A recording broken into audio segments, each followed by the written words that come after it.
मेरा सवाल बस अंतिम बार दोहरा रहा हूं। मेरा सवाल 5 अनुव्रत हैं, 3 गुणव्रत हैं। गुणव्रत वे कहलाते हैं जो अनुव्रतों में विशेषता पैदा करते हैं। कौन सा गुणव्रत किस अनुव्रत में विशेषता पैदा कर रहा है वो बताने की कोशिश कीजिए। देखिए अब समय पूरा हुआ। अब मैं जिन के पेपर मेरे पास आ चुके हैं उनमें से मैं आपको जिन्होंने उत्तर दिए हैं और मुझको जचे हैं वो उस उत्तर को मैं आप तक सुना देना चाहता हूँ। दीजिए। सतीश कुमार जैन, जिस पे लिखा हुआ है नाम। अब आपको सुनने का अधिकार है, कुछ अब लिखने का अधिकार नहीं। पेपर अब सब मेरे पास आ चुके हैं। इतने पेपरों में से मैं इनाम दे रहा हूं। 3 अब बैठो मां। हाँ कोई बात नहीं। 3 गुणव्रत है तो तीनों गुणव्रत किस किस अनुव्रत को विशिष्टता दे रहे हैं ये था। इन्होंने 2 अनुव्रतों के अनुव्रत 2 और गुणव्रत 2 इन्होंने लिखा है स्थूल प्राणातिपात विरमण व्रत। ठीक है, इसमें विशेषता पैदा करने वाला इन्होंने पैदा बताया अनर्थ दंड विरमण व्रत।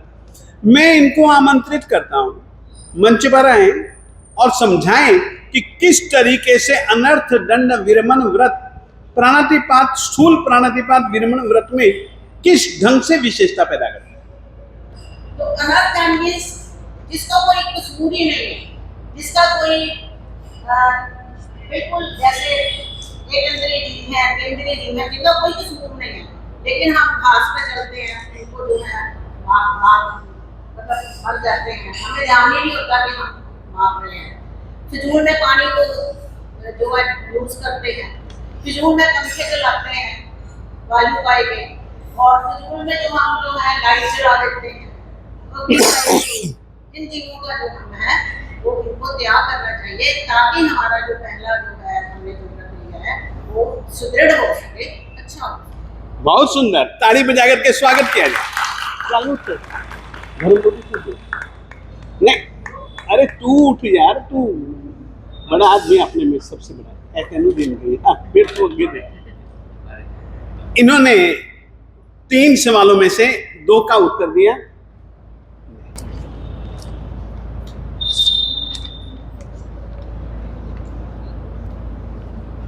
इन्होंने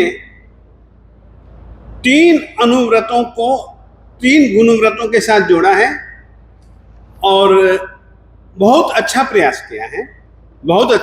किया है। मगर अपन समझने की कोशिश करेंगे कि इन्होंने किस अपेक्षा से यह उत्तर दिया है।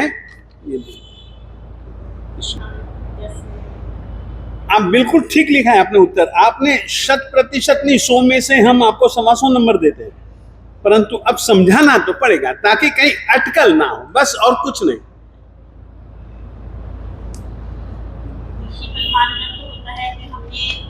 दिशा को जो है पूर्व दिशा, पश्चिम दिशा, चारों दिशाओं के हमने परिमाण करना होता है। तो यदि हमें कहीं जाना हो तो हम उसको बढ़ाना भी नहीं चाहिए, उसमें भी अतिचार लगता है। तो इस हिसाब से मैं उसके साथ रिलेट नहीं कर पा रही। बिल्कुल सही। इनका कहने का भाव यह है, आप लोगों का मुंह देख करके थोड़ी सी सकुचा रही हैं और थोड़ी सी घबराहट महसूस कर रहे हैं। बिल्कुल सही बात है। अब आपने अलग अलग दिशाओं में, अलग अलग विदिशाओं में जो जाने की छूट रखी है ना। अब दिशी परिमाण में आप यदि कम करते हो, जितनी दिशाओं में जाओगे उतनी हिंसा। दिशी परिमाण व्रत जो पहला अनुव्रत है जिसमें कि आपने जीव हिंसा का त्याग किया है, उसमें भी 1 दिन के लिए ही सही, पहला अनुव्रत है वो जिंदगी भर के लिए है। दिशी परिमाण यदि आप चाहें तो 2 दिन के लिए, 1 दिन के लिए, ताकि उस क्षेत्र में होने वाली हिंसा से आप बच जाएंगे। इसीलिए इन्होंने जो दिशी परिमाण व्रत को पहले अनुव्रत के साथ में जोड़ा, मैं इनकी यह अपेक्षा समझ पाया। और दूसरा भाई वृषावाद से कैसे रिलेट? हाँ? वृषावाद से आप झूठ किस लिए बोलते हो? चोरी वोरी, हिंसा, अकृत्य करना उसके लिए है, इसीलिए इन्होंने जोड़ा है। आप चिंता ना करो, आपके पक्ष में मैं खड़ा हूं, आप क्यों चिंता करती हो? उपभोग परिभोग के साथ वृषावाद मनोव्रत और परिग्रह निर्मल। देखिए बिल्कुल सही है। कारण यह है उपभोग परिभोग व्रत, भोग्य उपभोग्य वस्तुओं का परिमाण बांध लेने के कारण से आप परिग्रह परिमाण व्रत, जो कि आपने बहुत लंबा चौड़ा समय सोच रखा है, उसमें भी कमी, उन पदार्थों में भी कमी आज की तारीख के लिए आप सोच सकते हो कि मैं उसमें क्या क्या सीमा बांधूं, क्या क्या मर्यादा बांधूं। इस रीति से इन्होंने बहुत सही उत्तर दिया। माता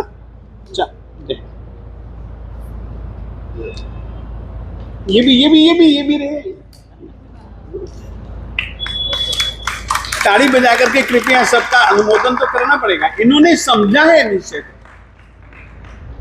आगे है रेणु जैन, आइएगा, वे यहां पर आए और समझाएं।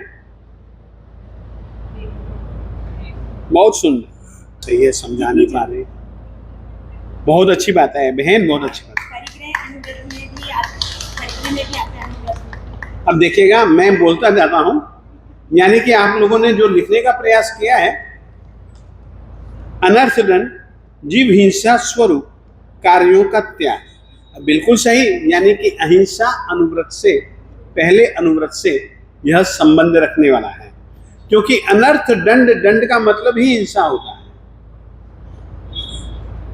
उपभोग परिभोग वस्तुओं में भोग का त्याग, इसके लिए इन्होंने कोई भी अनुव्रत नहीं बतलाया है, जबकि मैं स्पष्ट रूप से कहना चाहता हूं, यह इच्छा परिग्रह परिमा,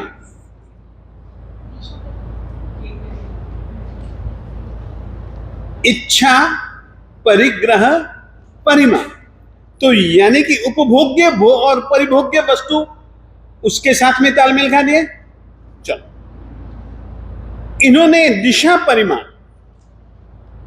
दिशा परिमाण नियमित दिशा से आगे आश्रव सेवन का त्याग करना, ये बिल्कुल सही उत्तर है, बिल्कुल सही उत्तर है।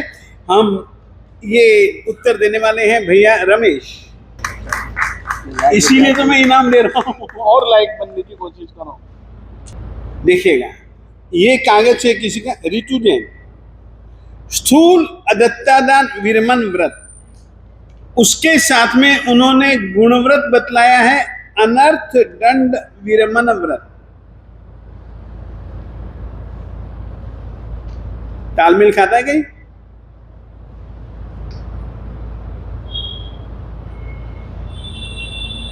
तालमेल खाता है? ये उत्तर भी इनका सही नहीं है, ऋतु जैन जी का। लिखने की कोशिश की, सोचा है, मेहनत की है कि इस प्रश्न का उत्तर देने के लिए उनका मन उत्साहित है। इस कारण से नाम है ऋतु जैन। आइए, रेणु जैन, 75% नंबर तो इनके पक्के हैं। देखिए, इन्होंने दिशा परिमाण व्रत को जोड़ा सीधा इच्छा परिग्रह परिमाण व्रत के साथ, जो कि सही लगता है। उपभोग परिभोग, स्वदारा संतोष व्रत और इच्छा परिग्रह परिमाण व्रत। आगे बढ़ते हैं, अनर्थ दंड विरमन व्रत, प्राणातिपात, मृषावाद, स्थूल अदत्तादान। देखिए, प्राणातिपात के साथ तो अनर्थ दंड विरमन व्रत का सीधा साधा सही संबंध है। मृषावाद का अगर ज्यादा से ज्यादा सोचेंगे ना, तो लंबे से जाकर के अपने को उत्तर मिलेगा कि हाँ यार कुछ ठीक है, परंतु सीधा लाइन तीर निकला और ये आर पार हुआ, ऐसा नहीं लग पाता। ऐसे ही स्थूल अदत्तादान का भी अपने को जम नहीं रहा है, फिर भी बहुत अच्छा प्रयास है। ये कागज जिस किसी का भी है उसने अपना साइन नहीं किया है। अब देखिए, आप लोग ये समझ करके चलिए, 10वीं तारीख की जो परीक्षा है ना, मैंने ये उसकी रिहर्सल करवाई है कि लिख करके दीजिए। आप विषय कैसे तैयार करेंगे, कितने अच्छे ढंग से आपका हर एक सवाल का जवाब बिल्कुल सही आए। सवाल तो देखो, ये तो मेरे द्वारा पूछा गया सवाल है, आप लोगों के लिए तो बहुत सरल सरल आपकी बहनें ही ये सवाल पैदा करने वाली है, तो वो जरूर आप लोगों पर बहुत अच्छी रहमो करम करने वाली है, वो आप निश्चिंत रहिएगा। मैंने तो ये अपनी रीति से मैंने कहा कोई सवाल पैदा करो, तो ये मैंने सवाल और लिखित रूप में परीक्षा लूंगा, तो इस कारण से बस लंबा चौड़ा जवाब दोगे तो भी ठीक, संक्षेप में दोगे तो भी ठीक, पूरा मैं कर डालूंगा आपकी, वो भी चिंता करने की कोई जरूरत नहीं है। पेपर जांचने वाला आखिर में मैं भी होऊंगा। देखिए, दिशी परिमाण स्थूल अदत्तादान इन्होंने अनुव्रत लिया है और दिशी परिमाण व्रत को उसके साथ में जोड़ा है। उपभोग परिभोग में स्वदारा संतोष को जोड़ा है। अनर्थ दंड विरमण व्रत में इच्छा परिग्रह परिमाण व्रत को जोड़ा है, जो कि इतना तालमेल नहीं खा रहा है, फिर भी लिखा है। हम इनाम तो जरूर देना चाहेंगे। ये है देवू जैन,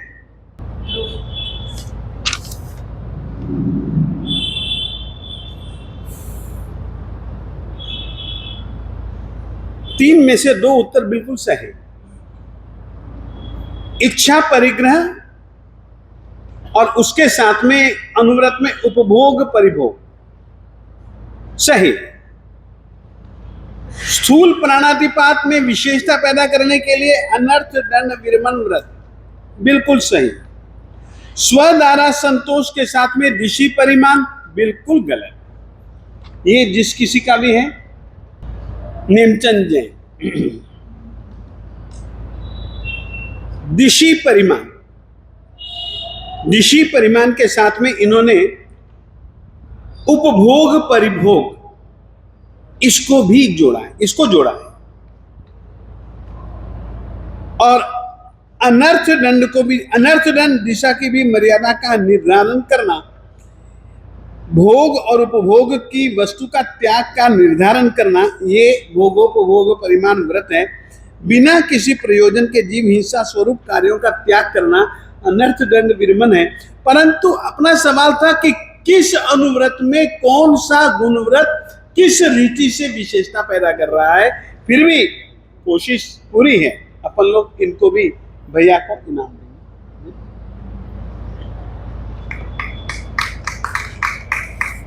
बहुत अच्छा प्रयास। ये तीनों के तीनों उत्तर बिल्कुल सही। लिखने वाला है भविका जैन या भाविका जैन या भविका जैन कोई है। आइए, तीनों के तीनों उत्तर सही और इन्होंने क्रम बिल्कुल सही रखा है। देखिएगा, इधर गुणव्रत और इधर अनुव्रत। ये यानी कि विद्यार्थिनी है, अच्छी विद्यार्थिनी है और बिल्कुल सही रीति से उत्तर जैसे स्कूल में दिया जाता है उसी ढंग से दिया है इसने। देखिए, गुणव्रत लिखा दिशी परिमाण और अनुव्रत लिखा स्थूल प्राणातिपात और इच्छा परिग्रह परिमाण।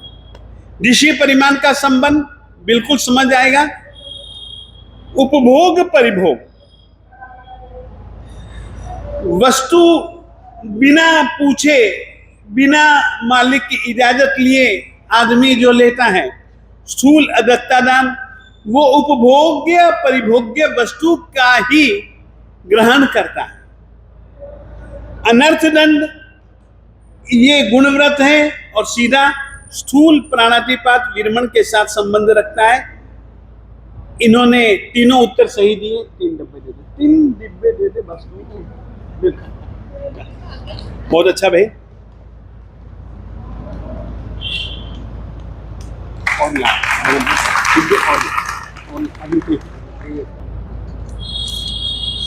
अब देखिएगा, अपन लोग थोड़ा सा पाठ कर लेते हैं। जो मैंने 5 अनुव्रत और 3 गुणव्रत समझाए थे, मैं अनुव्रतों के विषय में आप लोगों को समझा चुका हूं। गुणव्रतों के विषय में, गुणव्रत यानी कि 5 अनुव्रतों के पालन करने में गुणकारी विशेषता पैदा करने वाले, गुणों को पुष्ट करने वाले व्रत गुणव्रत कहलाते हैं।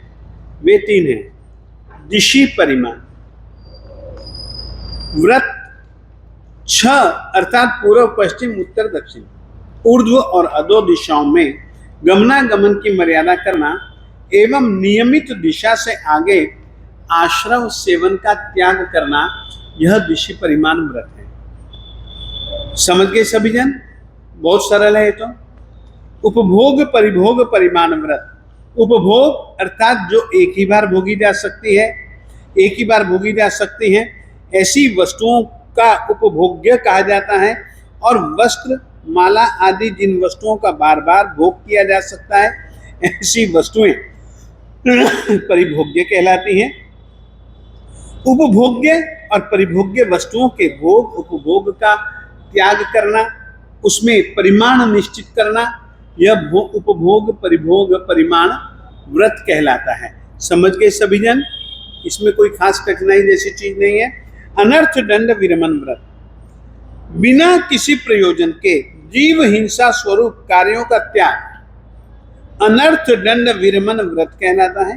जैसे कि अपध्यान, आर्त ध्यान, रौद्र ध्यान करना, प्रमाद पूर्वक प्रवृत्तियां करना, हिंसाकारी शस्त्रास्त्र देना, पाप कर्म करने का उपदेश देना आदि आदि। ठीक है, इसमें कुछ चीज बताने जैसी है। आगे बढ़ते हैं। शिक्षा व्रत, शिक्षा यानी कि जिन व्रतों का आपको बार बार पुनः पुनः अभ्यास करना पड़े।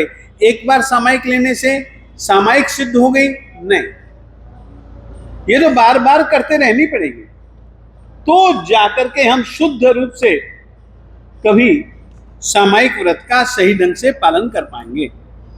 मन संबंधी 10, वचन संबंधी 10 और काया संबंधी 12 दोषों का त्याग करते हुए सकल सावध्य यानी कि सपाप व्यापारों का 3 योगों एवं 2 करणों से त्याग, आर्त ध्यान और रौद्र ध्यान का त्याग, धर्म ध्यान में आत्मा को स्थिर करना, समभाव में मन को स्थिर रखना सामायिक व्रत है।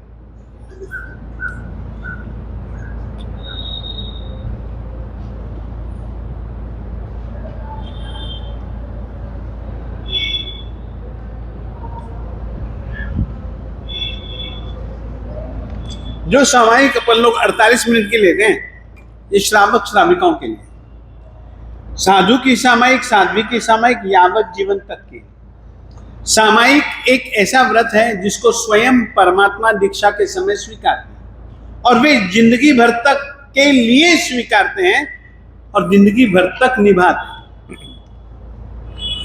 10 मन के, 10 वचन के, 12 काया के दोष अपन लोग बोलते ही हैं। 32 दोषों का त्याग, आर्त ध्यान, रौद्र ध्यान नहीं होना चाहिए। नंबर 1 समभाव का जीवों के प्रति, चाहे उपकारी हो चाहे अपकारी हो, उनके प्रति समभाव रखने का यह, और धर्म ध्यान में आत्मा को स्थिर रखना, यह सामायिक शिक्षा व्रत कहलाता है। दूसरा है देशावकाशिक। देशावकाशिक व्रत का सीधा साधा सा संबंध छठे अनुव्रत के साथ है। छठे व्रत यानी कि दिशा परिमाण व्रत के अंतर्गत जितना दिशाओं का परिमाण किया है वो तो जिंदगी भर के लिए किया है, जबकि उसका तथा अन्य सभी व्रतों का प्रतिदिन संकोच करना।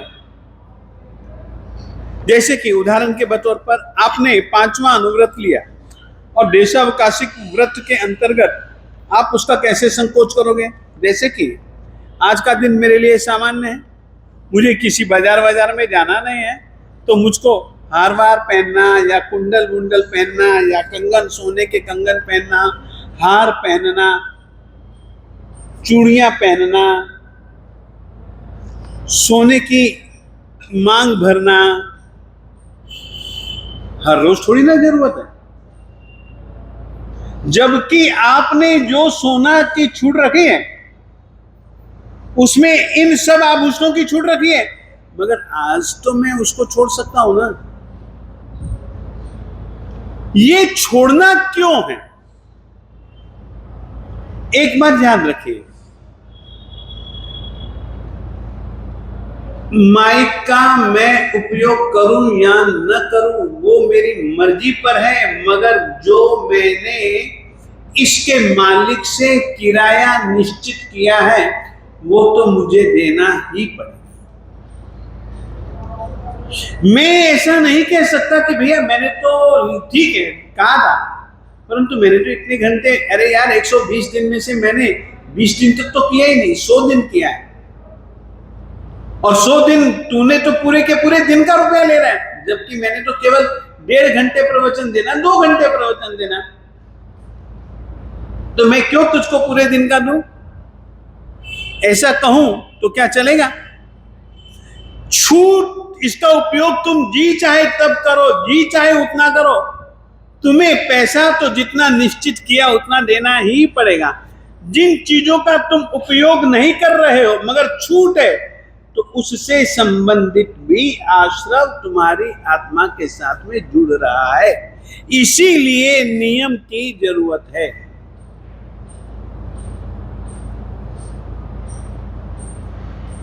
तो दिशा परिमाण व्रत में छठे व्रत यानी कि दिशा परिमाण देशावकाशिक व्रत का स्वरूप बतला। दिशा परिमाण व्रत के अंतर्गत जितना दिशाओं का परिमाण निश्चित किया है उसका तथा अन्य सभी व्रतों का प्रतिदिन संकोच करना, उसमें कितना आप कम कर सकती हैं, कितना आप कम कर सकते हैं वो निश्चित करना, वह देशावकाशिक व्रत कहलाता है। पौषधोपवास व्रत। अब देखिए इसमें मैंने चारों प्रकार की पौषध का स्वरूप बताया। देखिए, छोड़ दीजिएगा कागज, योगेश कागज छोड़ दो। समझिए, पौषध में आप कम से कम एक आसना करना पड़ता है, जरूरी नहीं उपवास करना। तो क्या हुआ, यदि आप चौबिहारी उपवास कर रहे हैं तो सर्वतः अशन पान खादिम स्वादिम चारों आहार का त्याग, ठीक है। देशतः कर रहे हैं, आयमिल करो चाहे एकासना करो, चाहे 4 प्रकार के आहार के बदले में 3 प्रकार के आहार का त्याग करो, तो वो देशतः त्याग। पौषध 4 प्रकार का होता है, आहार पौषध, शरीर सत्कार पौषध, अव्यापार पोषण, अव्यापार नाम का पौषध, कर्मी बनते सामायिक और ब्रह्मचर्य, यह एक पौषध। 4 प्रकार है, तो चारों के चारों हमने इसमें जोड़े हैं, आप ध्यान से देखिए। आजा तेज सिंह, 8 प्रहर यानी कि दिन और रात पौषध या तो 8 प्रहर के लिए लिया जाता है या फिर 4 के लिए लिया जाता है, और रात अथवा 4 प्रहर रात्रि काल में चारों प्रकार के आहारों का देशतः या सर्वतः त्याग एक पौषध हुआ। तथा शरीर सत्कार योग्य, शरीर को सजाना, मणियों के आभूषण पहनना, सुवर्ण आभूषण, फूलों की माला, सुगंधित पदार्थों का सर्वतः त्याग होना चाहिए। शरीर की शोभा बढ़े उस तरीके का कोई भी अलंकरण जिस दिन आप पौषधोपवास व्रत ग्रहण करते हैं वो उस दिन में आप लोगों को नहीं लेंगे। आगे बढ़े। अब देखिए, आप लोग जब कभी भी पौषध लेते हैं, सामायिक के बिना पौषध होता नहीं है। पौषध लेने वाले को सामायिक लेना अनिवार्य है। तो सामायिक लेना, सकल सावध्य व्यापारों का त्याग, धर्म स्थान में रहना, शुभ भावों एवं धर्म ध्यान में लीन रहना, पौषधोपवास व्रत है। ब्रह्मचर्य का पालन तो अनिवार्य है, तो ब्रह्मचर्य पोषण हो गया, ठीक है। औसत में भावना ले सकते हैं। हेल्प, ये तो आप लोग समझते ही हो, खाना पीना तो छोड़ा हुआ है, ले भले लो, अब रुपये को कौन छोड़ेगा जी?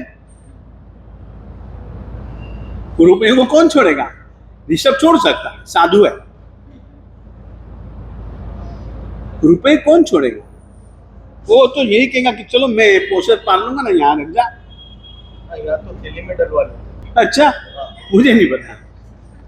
तो यानी कि या तो परमावना- विवेक रखना चाहिए। परमावना पंचम पर्युषण के 5वें दिन पंजेरी की परवान हम नहीं, आप थैली में डाल दीजिएगा।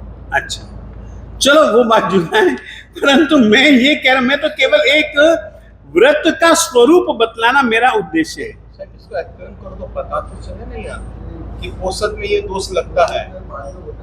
अच्छा, पोषद में या तो पेड़ी के आदमी को दे दे पोषद पा रहे तब इनको दे दो परमावना, पोषद में हाथ भी नहीं लगा सकते। समझ रहे हो? आप लोगों को समझा रहे हैं ये पोषणोपवास व्रत में इन चीजों का त्याग किस लिए, किस तरीके से आप रखवा सकते हैं और बाद में ले सकते हैं, मगर आप ही ले रहे हो, वो गलत चीज है। ये तो खुद ही कहते हैं, हमारी थैली में डाल दीजिएगा। चलो कल एकादशा करेंगे, आगे से सुधरिएगा, आगे से अपने आप को सुधारिए। हो गया 12 अनुव्रत। अब उसके बाद में दूसरे प्रकार का धर्म है व्रती धर्म। व्रती धर्म 10 प्रकार का होता है। अच्छा, अतिथि संविभाग व्रत, ये 12वां अनुव्रत है और 4 शिक्षा व्रतों में से चौथा शिक्षा व्रत है। अतिथि, जिसके आने की कोई तिथि तारीख पक्की ना हो, जी चाहे विहार करते हुए कभी भी आ जाए। घरों में निकलता है गोचरी के लिए तो भी कोई निश्चित घर नहीं है। हमारे लिए कई प्रकार से आहार लेने का विधान है। पेटा गोचरी वो एक अलग तरीका है गोचरी लाने का, बिल्कुल अलग तरीका है। तो यानी कि ये सब गोचरी के तरीके हैं। अब अतिथि संविभाग क्या होता है? पंच महाव्रतधारी साधुओं को जो कल्पे ऐसे निर्दोष असन पान खादिम स्वादिम वस्त्र पात्र कंबल पाद प्रोक्षण पीठ फलक शैया संस्कारक औषध और भेषज, इन 14 प्रकार की वस्तुएं निष्काम बुद्धि पूर्वक आत्म कल्याण की भावना से देना तथा दान का संयोग न मिलने पर ऐसी भावना रखना, वह अतिथि संविभाग व्रत है। बैठ गया अच्छे ढंग से? समझ गए कि समझाऊं? समझ गए ना? नहीं समझे? साधु का नाम, साध्वी का नाम अतिथि। आपके पास में जो वस्तु हैं, यदि आपने साधु महात्माओं के लिए बनाई है तो वो तो साधु को कलपते नहीं। आपके खुद के पास की और खुद के लिए, खुद के परिवार के लिए आपने वस्तुएं तैयार की हैं, उसमें जो साधु महात्मा को कल्पे,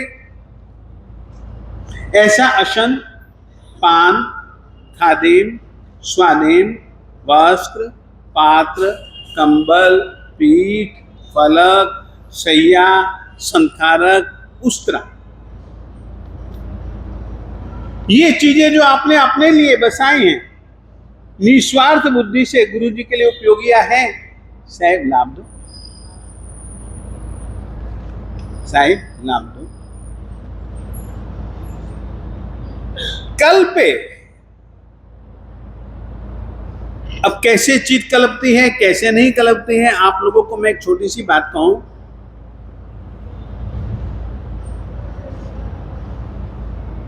आप लोगों में गोचरी के लिए कुछ बातों का ध्यान आप लोगों को रखना है, कुछ बातों का ख्याल साधुओं को रखना है। तो आहार शुद्ध प्राप्त किया जा सकता। आप लोगों के लिए भी गोचरी के कौन कौन से दोष होते हैं, और ऐसे बहुत सारे दोष हैं जो कि हम तो केवल ध्यान रखेंगे, मिठाई दे तो रही है परंतु मिठाई रखी हुई है बाल्टी के ऊपर, बाल्टी में है कच्चा पानी। सीधा तो संघटना कच्चा पानी का नहीं हो रहा है, परंपरा से हो। हम नहीं ले सकते। गरीब पर आप होते हैं माताएं बहनें, और यदि पुरुष, हम कहते हैं कि भैया थोड़ा सा दूर रहे तो अच्छा।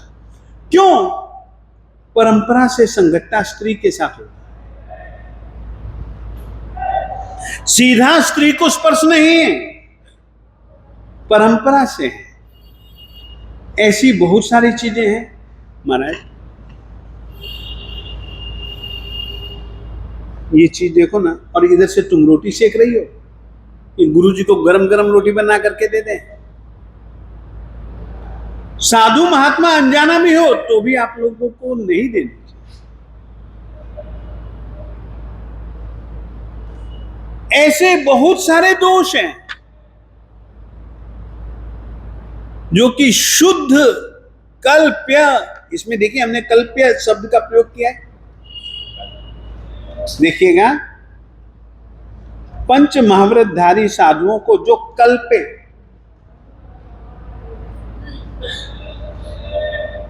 वैसा आहार नहीं कल्पता यार।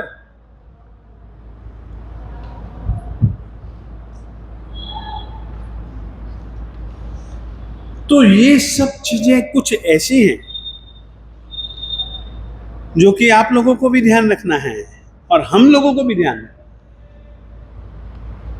गोचरी के 42 दोषों में से ऐसे बहुत सारे दोष हैं जो गृहस्थों की तरफ से हमको लग रहे हैं, तो उनका त्याग, ऐसी चीजें अब समझ गया तिथि संविभाग अच्छे ढंग से। तो ये मैंने आज 11:15 बज गए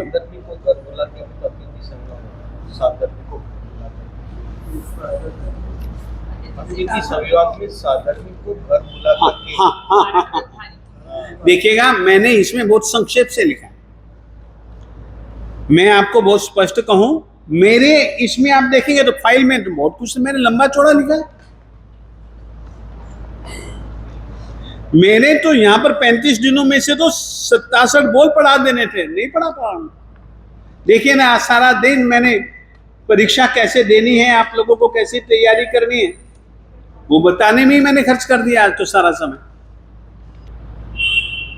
तो आप लोगों को विचारना तो पक्का है, और आप लोग यदि सोच लोगी ना, माताएं बहनें यदि ठान लेंगी ना, तो आप अपने घरों में किसी दूसरे का प्रवेश नहीं, इन और आउट दोनों दरवाजे आप खुला रखेंगे। इन में भी किसको प्रवेश दिलवाना? हमने तो मुंबई में देखा है, केवल घंटी बजाने से ही वे नहीं खोलते हैं अंदर वाले। घंटी बजा करके, घंटी बजाने के बाद में दरवाजे के पास में आते हैं, वहां कांच लगा रहता है, देखते हैं कि कौन आया।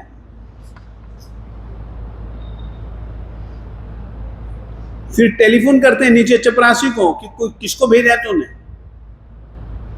यदि ठीक लगता है तो इन, नहीं तो आउट ही रहो। अब ये सब कुछ व्यवस्था इन आउट की आप लोगों को भी अब जरा संभालनी है, और केवल अपने घर में भी, अपने पड़ोसियों के घर में, ताकि अपन लोग अपने धर्म का शुद्ध विशुद्ध रूप से पालन कर सकें। इस बात के लिए मैंने कल कुछ बातें की थी, जो माताएं बहनें सुनना चाहें केवल उन्हीं के लिए ही है, जो व्यक्ति सुनना चाहे केवल उसी के लिए ही है। हर किसी के लिए वो पाठ हमने प्रसारित नहीं किया, और अब हम किसी को भी देंगे ना, हर किसी को नहीं देंगे। पहले हम लोग भी इन आउट पहले अच्छे ढंग से देखेंगे, ये किस नियत से मांग रहा है। तो यानी कि कल की क्लास अपनी एक विशेष महत्व भरी क्लास थी, जिसमें कि बहुत बहुत बहुत अपन लोगों ने उपयोगी विषय सोचा था, उपयोगी विषय चुना था। तो उस विषय पर भी अब आप लोग जरा सोचिएगा। और इतना ही नहीं है, आप निजी रूप से क्या कर सकते हो, विशेष करके महिला मंडलों का, महिलाओं का उपयोग ज्यादा है। पुरुष तो क्या है, बाजार का मालिक है, स्त्री घर की मालकिन है। पुरुष तो बाजार में कितनी देर, आखिर में आना तो घर ही पड़ेगा ना। तो जिम्मेदारी आप लोगों की क्या है। तो ये सब चीजें अब आप लोगों के हाथ में है। और कल का विषय, इस विषय में बहुत महत्वपूर्ण था, आप लोग अवश्य में ध्यान दें। और मैं चाहूंगा 9 तारीख तक अपन लोग इस विषय को 10 विनय का प्रकरण को पूरा कर डालेंगे। कल व्रती धर्म है, साधु वर्ग है। साधु किसको कहा जाता है, ये भी आप लोगों तक पहुंच जाएगा। साधु के 27 गुण इत्यादि बहुत सारी बातें आप लोगों तक आ जाने वाली हैं। आप लोगों से कहना चाहता हूं, आप लोग पढ़ें, समझें, ये जैन संस्कृति का बोध होना चाहिए। इतना ही आप लोगों से मैं कहना चाहता हूं।